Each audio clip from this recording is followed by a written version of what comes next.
Hi everybody, this is Pramita here, and I am doing some ephemera for my, the yellow journals that I'm working on, and I'm having my cup of coffee. So I thought while I work in my this journal, I'll take you along. So this is actually, I've just arranged the papers the way I'd like that to be, and this is still in the process of being put together. But the thing that I've done is I've started working on the ephemera, and I'm using some napkins and texture paste and all sorts of things. So I thought I'd take you along. I had posted some pictures on Instagram. Now my table is a huge mess, as usual. So I would like to show you what I usually do when I'm working with journal cards like this. So I'm going to show you how I put these together. I'm going to push my camera a little bit to this side. So this is a very impromptu session because it seems that today being a holiday, the workmen are not coming back, so I can do the filming during the morning hours. So this is the completed version that I have done. I'll go through the process and I'll show you how I do this. I get this effect. So the first thing I've done is I have decoupaged napkins, scrap papers from the leftover papers, background papers that I'm using in the journal itself, and I have laid them on tea-dyed paper. Now I have tea-dyed some cardstock. These are not cardstock papers, but they are pretty thick and sturdy. They are usually the children's drawing book papers. They are more than 100 GSM. I don't know about the pound weight because in India we don't use the weightage as pound. So that's that. And the only thing I've done is I have decoupaged some napkin scraps on top of those papers, and then I have gone about adding some texture paste. Now I will show you how I use the texture paste. It's very I like to use my fingers basically, and I'm going to show you how I do that.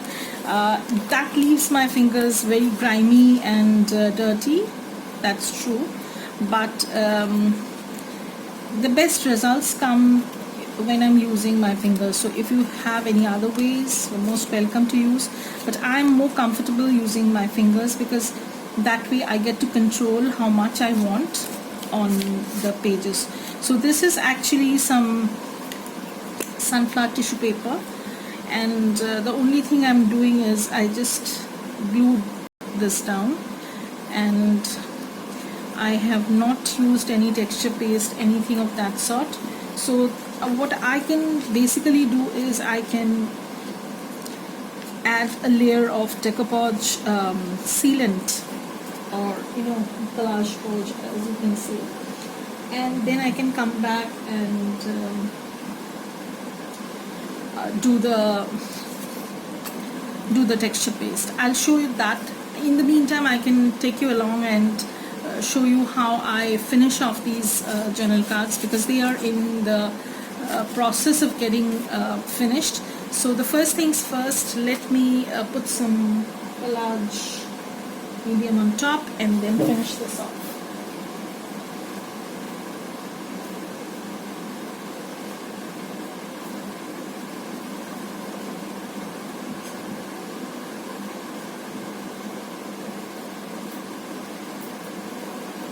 So I'm back with my collage decoupage magic. This is an Indian brand that I use, and what I do is I just wet the brush. Show you. I just wet the brush, and then I'm just going to pour a little bit on the card itself because I don't want too much, and I'm just going to brush this towards, you know, the outside, so that they get all sealed up. So I'm not worried about not getting, this will eventually even out, so I'm not worried about anything else. So this is how it's looking, and it's going to dry in seconds basically. So I'm just washing off the brush.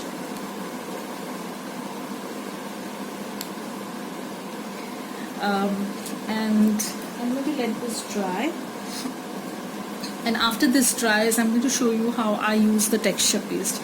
In the meantime, the ones that I have already used texture paste on and have dried, and they have dried, so I'm just going to take some tissue paper, and they have dried basically. This is something that I have gone over with ink, you know, and these are not inked, so I'm going to show you how I do that. So these are not inked, and I was just starting on this one, so I'll finish that, and then I'm going to move on to the others. So the first things first, as you can see, it already has a crackled effect. Just a second, let me have a sip. So it already has this crackled effect, and I have applied some ink over it, and I'm going to show you how I do that just in a second.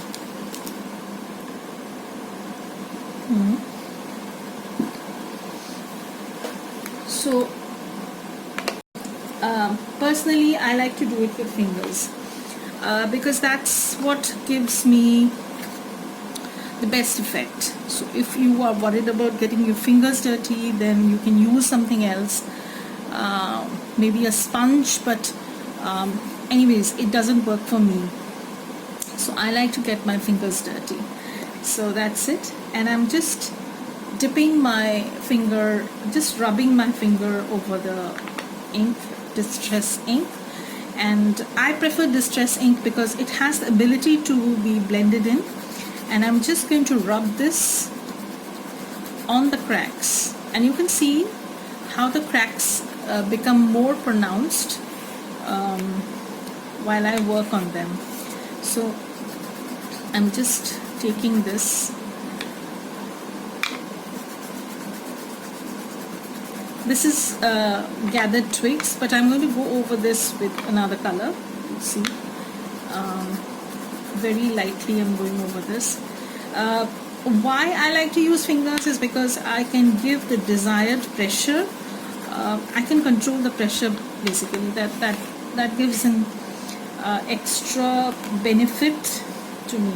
Now this is vintage photo. This is not distress oxide. This is just distress ink, and this is darker obviously, and I'm going to go over this, but you know, very lightly, very lightly.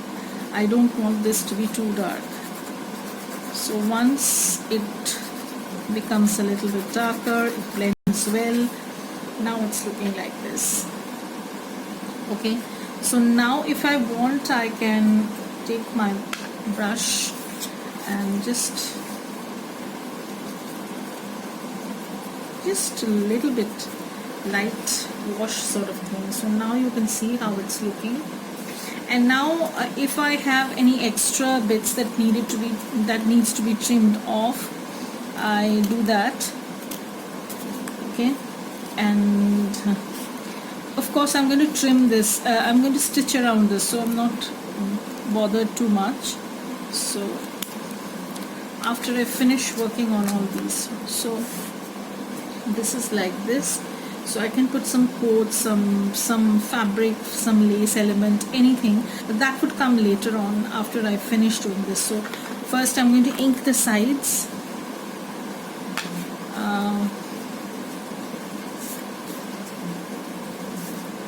And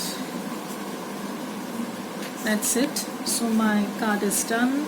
So you can see now it's going to the pile where I have finished whichever ones I've finished. Now let me start with this one. Now with this, what I'm going to do is I'm going to come back to these and stamp over them. So first let me ink up everything and then I'll come back and stamp.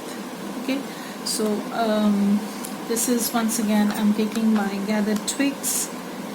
This is distress oxide, so it has more blendability, I guess, at least to me, you know. And look how it's getting clearer. So I'm just adding this. What I do is I start at the edge and then I make it lighter towards the middle. So it's totally up to you how you do it. Personally, I prefer this way, and I have not placed these, you know, with any specific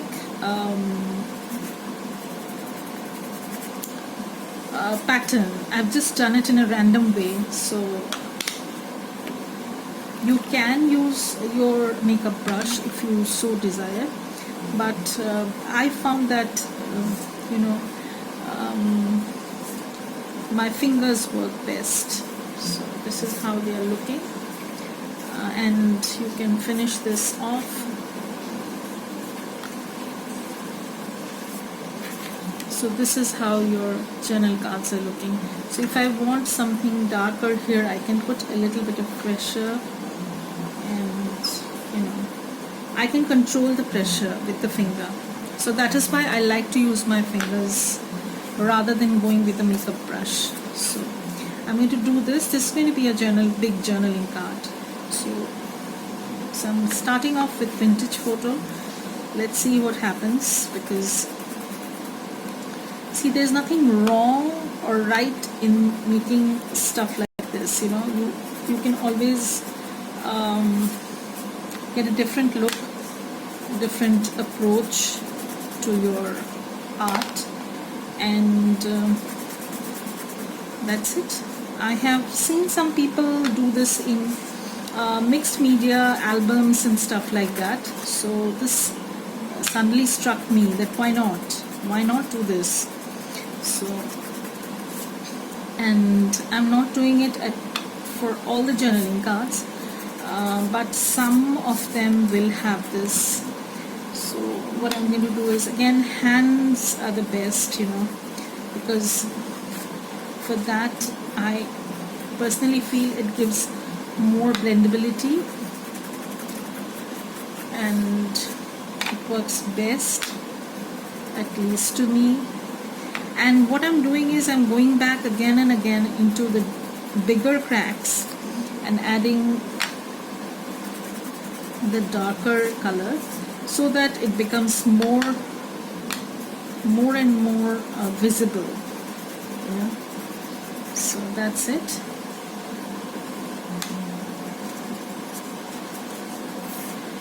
So this is how it's looking, and this is pretty flimsy. I'm going to back this up with something else and then I'm going to ink it. So I'm not going to ink this right now, so it's going to go in here.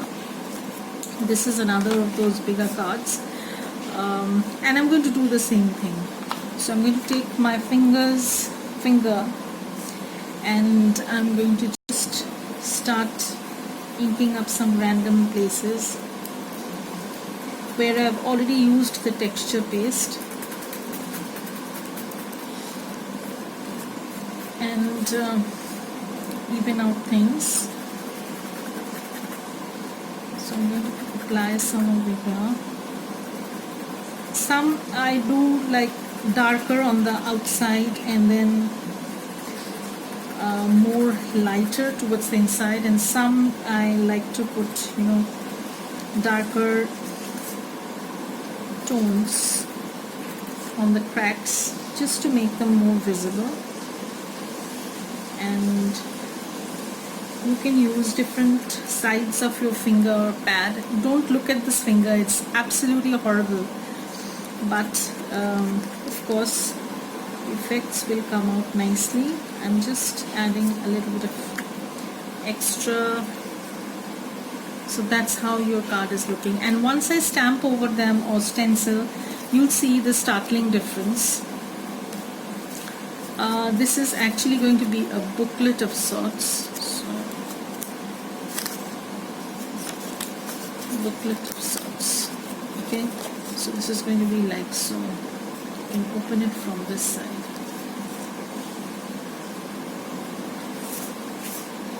I don't know. I did make some booklets, I think. Yeah. So this is going to open from this side. So as usual, I'm using my fingers to make this darker. If you want darker, more dark, then you can use walnut stain. But I don't want this to be any more darker than what it is right now. So just don't be afraid to get your fingers dirty, because they give the best results, according to me.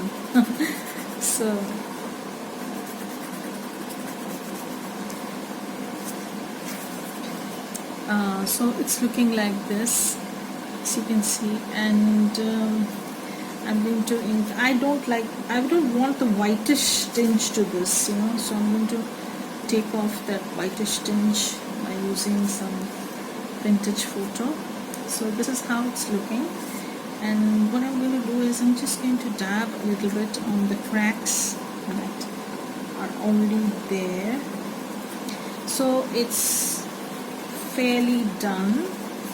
So now you can see how different they are looking from, I should have taken a before and after photograph. So this is another tag that I'll be putting together. So I'm just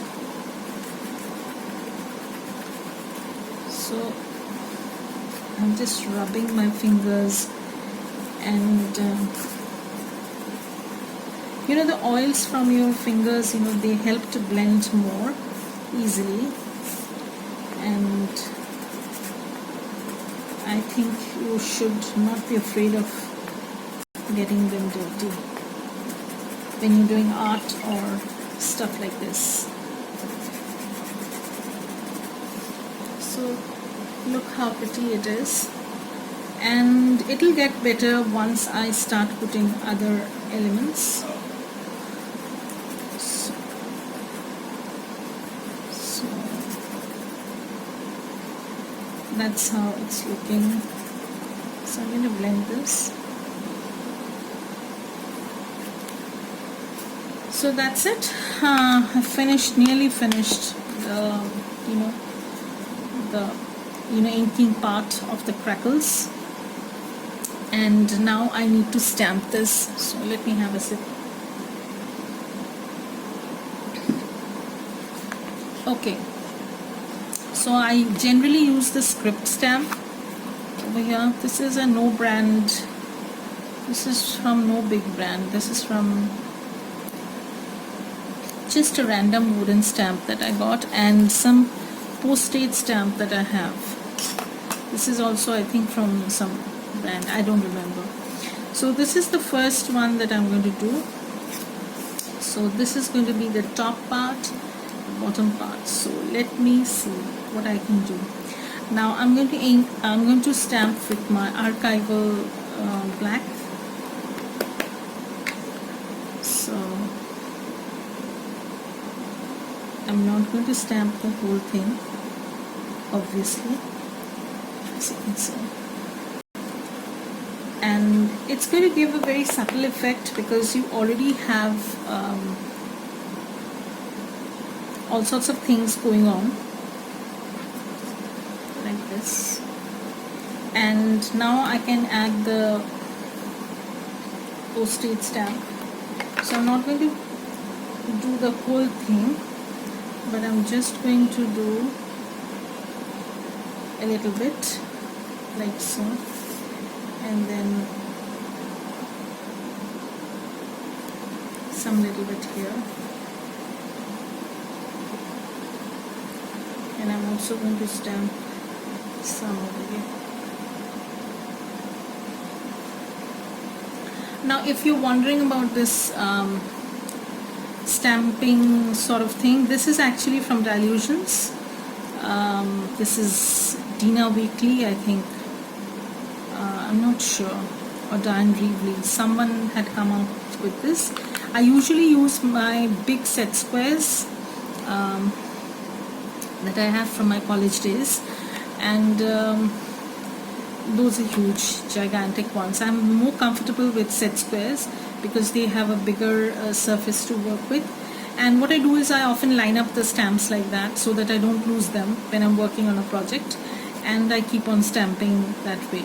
So, but sometimes I use this also. I didn't know where I had placed it. I found it recently, so I started using this. So this is my finished sort of thing, the first stage. Now what I need to do is, now I'm going to stitch this, maybe add some quote or some fabric, some lace, something, I don't know, that varies, that is not same. So what I'm going to do is, I'm just going to ink this up, and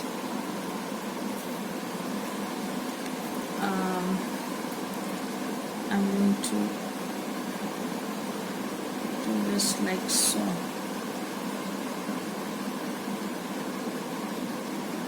I'm just letting the ink to seep through, so it's going to be like this.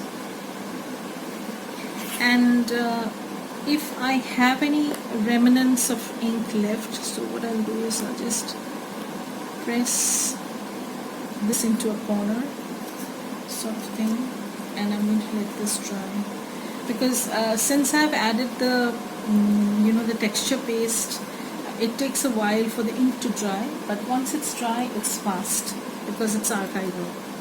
Now I'm working on this one.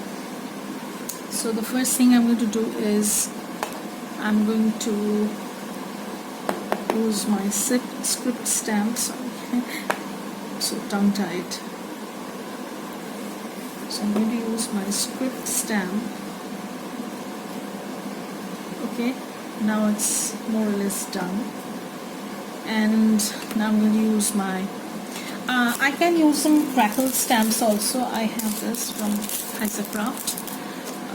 I think so, not sure. So what I'll do is I'll just use some crackle stamp.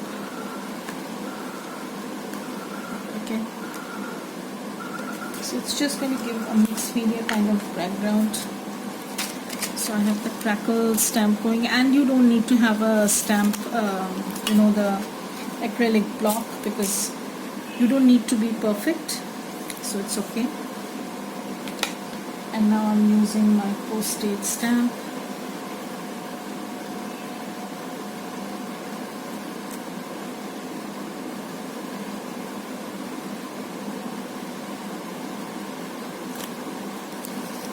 Going to be like this, and then I'm going to do this. I want this in a big.